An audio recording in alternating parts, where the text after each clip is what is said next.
નમસ્કાર વિદ્યાર્થી મિત્રો, સ્વાગત છે તમારું YouTube channel live for education પર। આજે આપણે વાત કરીશું ધોરણ 11ના વાણિજ્ય વ્યવસ્થા અને સંચાલન એટલે કે બિઝનેસ એડમિનિસ્ટ્રેશન BAનો પેપર છે, સોલ્યુશન જોવાના છે। અધ્યયન નિષ્પત્તિ દ્વારા પ્રશ્ન બેંક મૂલ્યાંકન ગુજરાત માધ્યમિક ઉચ્ચતર માધ્યમિક શિક્ષણ બોર્ડ ગાંધીનગર દ્વારા જે તમારી એકમ કસોટી લેનાઈ છે એમના વિશે આપણે વાત કરીશું। તો વિદ્યાર્થી મિત્રો, જો તમે ચેનલ પર નવા હોય, ચેનલને ફર્સ્ટ ટાઈમ વિઝિટ કરો છો તો ચેનલને લાઇક શેર અને સબસ્ક્રાઈબ કરી દો। નોટિફિકેશન બેલ આઇકન પણ પ્રેસ કરી દો જેથી કરીને બધી અપડેટ પહેલાં તમને મળી રહે।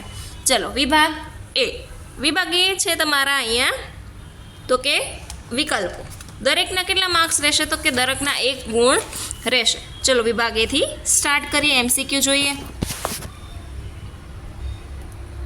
પહેલો ક્વેશ્ચન છે, કયા પ્રકારના ખાતામાં જમા રકમ પર વ્યાજ આપવામાં આવતું નથી? તો આ વ્યાજ આપવામાં આવતું નથી, ઓકે, તો કે ચાલુ ખાતામાં વ્યાજ આપતા નથી। કયા પ્રકારના ખાતામાં નિશ્ચિત સમયે નિશ્ચિત રકમ જમા કરાવવી ફરજિયાત છે? તો કે સી, રિકરિંગ ખાતું। થાપણના કયા ખાતા પર બેંક સૌથી વધુ વ્યાજ આપે છે? તો બેંકનું સૌથી વધુ વ્યાજ હોય તો કે બાંધી મુદતનું ખાતું, એટલે કે જેને આપણે FDના નામે ઓળખીએ છીએ, ફિક્સ ડિપોઝિટ। ઓકે, ભારતની મધ્યસ્થ બેંકનું નામ શું છે? તો કે reserve bank of India, C. બાંધી મુદતનું ખાતું હતું, આમાં રિકરિંગ અને આ રિઝર્વ બેંક ઓફ ઇન્ડિયા। ઓવરડ્રાફ્ટની સગવડ નિશ્ચિત સમય માટે કરવામાં આવે ત્યારે કયા નામે ઓળખાય છે? તો 5 નંબરમાં આવશે બી, કેશ ક્રેડિટ। બેંક પોતાના દેવા ચૂકવવા માટે જે ચેક આપે છે તેને શું કહેવાય છે? તો 6 નંબરમાં આવશે બી, પે ઓર્ડર। 7 નંબરનો ક્વેશ્ચન, બેંકો વચ્ચે પરસ્પર વ્યવહારો કરી તેઓની વચ્ચે તત્કાળ ઊભી થતી નાણાંની સમસ્યાનું નિવારણ કોના દ્વારા થાય છે? તો 7 નંબરના ક્વેશ્ચનમાં આવશે બી। 8 નંબરના ક્વેશ્ચનમાં પણ બી, ક્રેડિટ કાર્ડ। 9 નંબરનો ક્વેશ્ચન છે એ જોઈએ તો 9 નંબરના ક્વેશ્ચન, IFSC કોડ માટે કેટલા ડિજિટ હોય છે? તો કે IFSC કોડ માટે 11 હોય છે। નિફ્ટની બચતના એક મેસેજમાં સૌથી વધુ કેટલા ટ્રાન્ઝેક્શન હોય છે? તો 10 નંબરના ક્વેશ્ચનમાં આવશે બી। 11 નંબર, RTGSમાં ઓછામાં ઓછી કેટલી રકમની ફેરબદલી કરી શકાય છે? તો સી, 2 લાખ સુધીની। આ પ્રકારમાં વ્યવહારમાં મધ્યસ્થ બેંકના બેચ પ્રમાણે વ્યવહાર હોય છે તો 12 નંબરમાં આવશે એ, નિફ્ટ। હવે 13 નંબરનો ક્વેશ્ચન છે, જોઈએ આગળ। કઈ પ્રક્રિયા દ્વારા ગ્રાહકને ઉત્પાદનની કિંમત માટે બોલી લગાવીને ખરીદ વેચાણની સુવિધા પૂરી પાડવામાં આવે છે? તો 13 નંબરના ક્વેશ્ચનમાં સી, ગ્રાહકથી ગ્રાહક। રેલવેની ટિકિટ દેશભરમાં કોઈપણ સ્થળેથી મેળવી શકાય તેને કયા પ્રકારનું નેટવર્ક કહેવામાં આવે છે? તો કે નેટવર્ક આ ગવર્મેન્ટે એન્ટરપ્રાઇઝ વેન ચાલુ કરેલી છે।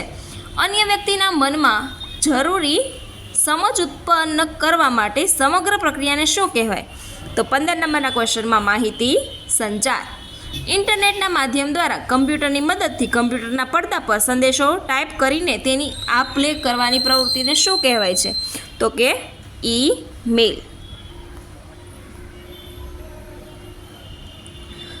હવે આગળ જોઈએ 17 નંબર, વીજાણુ યંત્રો અને માધ્યમોની મદદથી થતા વાણિજ્ય વિનિમય અને વિતરણને શું કહેવામાં આવે છે? તો અહીંયા 17 નંબરના ક્વેશ્ચનમાં આવશે બી, ઈ-કોમર્સ। 18 નંબરનો ક્વેશ્ચન છે, માહિતીના સુપર હાઈવે તરીકે કોને ઓળખવામાં આવે છે? તો કે ઇન્ટરનેટ સેવા। ઈ-કોમર્સમાં કાર્યક્ષેત્ર નીચેનામાંથી કોનો સમાવેશ થતો નથી? તો કે E2E। C2Cનું ઉત્તમ ઉદાહરણ કયું છે? તો કે હરાજીની સાઇટ, કસ્ટમર ટુ કસ્ટમર। વિભાગ 2 સ્ટાર્ટ કરતાં પહેલાં વિદ્યાર્થી મિત્રો ફરી એકવાર જણાવી દે, જો તમે ચેનલ પર નવા હોય, ચેનલને ફર્સ્ટ ટાઈમ વિઝિટ કરો છો તો ચેનલને લાઇક શેર અને સબસ્ક્રાઈબ કરી દો। નોટિફિકેશન બેલ આઇકન પણ પ્રેસ કરો જેથી કરીને બધી અપડેટ પહેલાં તમને મળી જાય। આવા બધા જ વિડીયો જોવા માટે મારી ચેનલ પર બન્યા રહો। ટેલિગ્રામ ચેનલ પર તમને બધી અપડેટ આપવામાં આવશે તો વિડીયોને છેલ્લે સુધી જોવાનું ના ચૂકતા। ઈ કોર્નર એટલે શું? ઈ કોર્નર એટલે કે ATM। ઈ બેન્કિંગ એટલે શું? તો કે બેંક દ્વારા તૈયાર કરવામાં આવેલી એપ કે જેના દ્વારા તમે પૈસાના ટ્રાન્સફર પૈસાની ફેરબદલી કરી શકો, જેને ઈ બેન્કિંગ કહેવાય છે. ત્રીજું છે આઈએફસી કોડને કઈ સંસ્થા દ્વારા ફાળવવામાં આવેલી છે? તો કે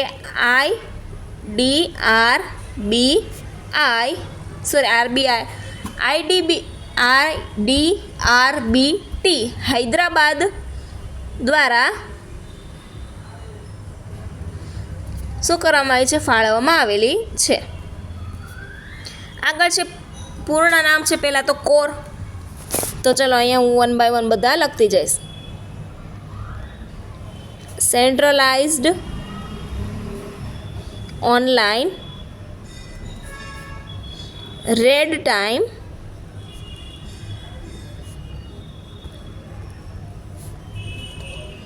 એક્સચેન્જ. ઓકે, હવે આગળ છે કેવાયસી. તો કેવાયસીનું ફૂલ ફોર્મ છે નો યોર કસ્ટમર.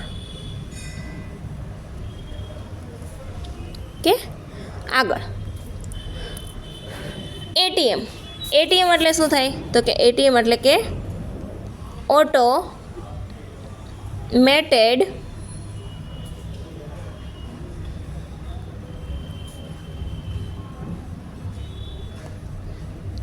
ટેલર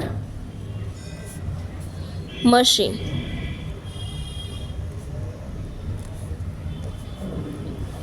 આગળ આરબીઆઈનું પૂરું નામ. તો કે રિઝર્વ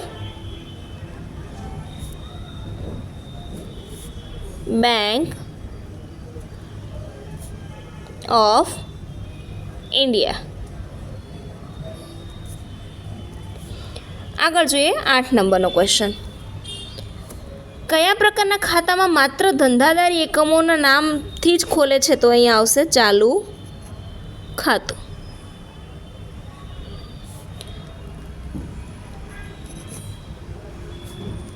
9 નંબરનો ક્વેશ્ચન. રોમન સામ્રાજ્યમાં નાણાં ધીરનાર માટે કયો શબ્દ ઓળખવામાં આવેલ છે? તો કે માસેલા.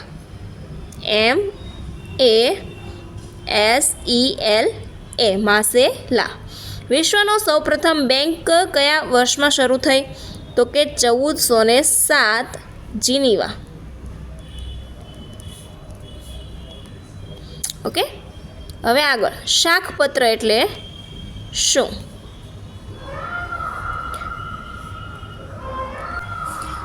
સો આવી રીતે શાખપત્ર એટલે શું? ડિમાન્ડ ડ્રાફ્ટ એટલે શું? કોમ્યુનિકેશન શબ્દ કઈ ભાષાના શબ્દો પરથી ઉતરી આવ્યો છે? તો અહીંયા આવશે લેટિન. 14 નંબરમાં આવશે WWW.